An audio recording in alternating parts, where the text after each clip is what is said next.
one patient interested me particularly because he had in his testes has a tubule that had full spermatogenesis. And patients with Klinefelter syndrome are sterile and don't have any spermatogenesis. And the fact that they had female sex chromatin meant that the prevailing view was that these individuals were sex-reverse females. So in looking at the spermatogenesis in the testicular biopsy, I found this tubule in which there was sperm, but more important, there were cells in which I could recognize the XY pair, the XY bivalent pair. So this man had a Y chromosome. So I said, this is very interesting, nobody knows about this. So I went off to the genetics department. I said to Professor Pontikova, please could somebody in your department study the chromosomes of this man and to find out whether in actual fact he has a Y chromosome, because I didn't know anything about how to look at chromosomes. And he said, oh, well, we're not terribly interested in cytogenetics. He referred me to his colleague who looked at the chromosomes of Aspergillus. And so Charles Eliot said to me that he really wasn't very interested. He didn't know anything about mammalian chromosomes, but he knew a chap who did. And so he put me in touch with a man called Charles Ford. And Charles Ford, this was in 1957. And in 1957, Charles Ford was just about to publish a method for looking at human chromosomes, which involved taking a sample of the bone marrow.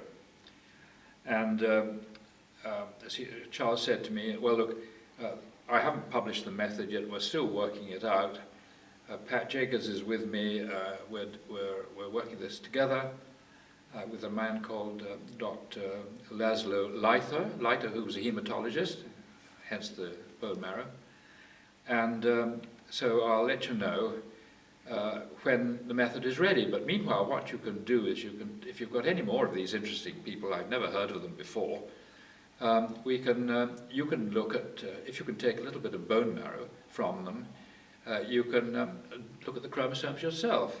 So I said, and he said, this is how you do it, and so on.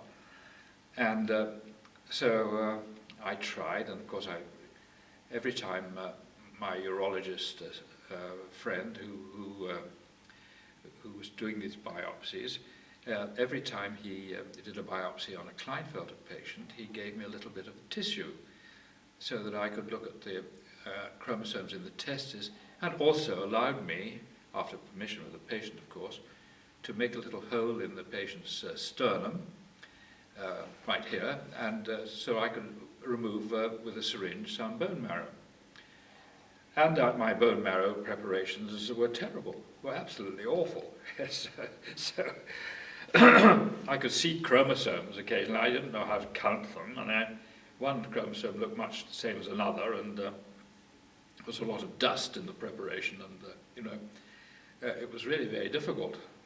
So my professor said to me that clearly you need time to do this. You can't, while you're training in pathology with us, you're busy doing postmortems and looking at surgical biopsies and working hard to train to be a pathologist, although I wasn't going to be a pathologist.